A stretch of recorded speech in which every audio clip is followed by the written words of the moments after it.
Hey guys, இன்னைக்கு டே 23 journey படிக்கிறேன். என்ன பார்க்க போகிறேன்னு கேட்டிங்கன்னா, அதாவது ஸ்கில் டெவலப்மெண்ட் பற்றி தான் பார்க்க போகிறோம். ஸ்கில் டெவலப்மெண்ட்னால் வேறு ஒன்றும் இல்லை, நம்ம டிகிரியோட ஸ்கில் டெவலப்மெண்ட் தான் முக்கியம் ஜாபுக்கு.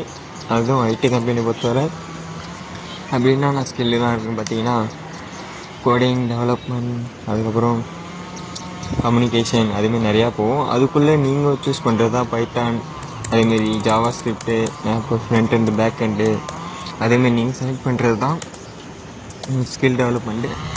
ஆனால் நீங்கள் கன்ஃபார்ம் கம்யூனிகேஷன் கரெக்டாக இருக்கணும், அதுவும் தேவைப்படும். அது எங்கே இருந்தால் கற்றுக்கலாம் கேட்டிங்கன்னா, ஆன்லைன் கோர்ஸ் இருக்குது. ஆன்லைன் கோர்ஸை சர்டிஃபிகேட்லாம் முடித்து உங்கள் ரெஸ்யூமில் ஆட் பண்ணிக்கலாம். யூடியூப் சேனல் ப்ராக்டிஸ் பண்ணுங்கள் டெய்லியும் 1 hour. அப்படியே பண்ணால் கூட உங்கள் ஸ்கில் டெவலப் ஆகிடும். ஆனால் நானும் அதான் பண்ணுறேன். ஓகே, புரிஞ்சிருக்குன்னு நினைக்கிறேன். புரியலனா கமெண்டில் டவுட் போதுங்க, நான் எது டவுட்டோ கேளுங்க, நான் சொல்கிறேன். ஓகே, இந்த ஸ்கில் டெவலப்மெண்ட் பற்றி இன்றைக்கான வீடியோ. நெக்ஸ்ட் வீடியோ நாளையிலேருந்து முடிச்சுக்கலாம்னு நினைக்கிறேன். ஏன்னா அடுத்து காலேஜ் ஓப்பன் ஆகுது. ஏன்னா நம்மளை வச்சு செய்கிற நேரம் இதெல்லாம் பண்ண முடியுமான்னு கூட தெரியல. இருந்தாலும் பண்ணுவோம். ஏன்னா நம்ம டெவலப்மெண்ட் ஆகணும், அவனை விட மாட்டானோ. ஓகே கைஸ், நெக்ஸ்ட் வீடியோவில் பார்க்கலாம். ஃபாலோ பண்ணுறேங்க, சப்ஸ்கிரைப் பண்ணுறேங்கப்பா. Bye bye.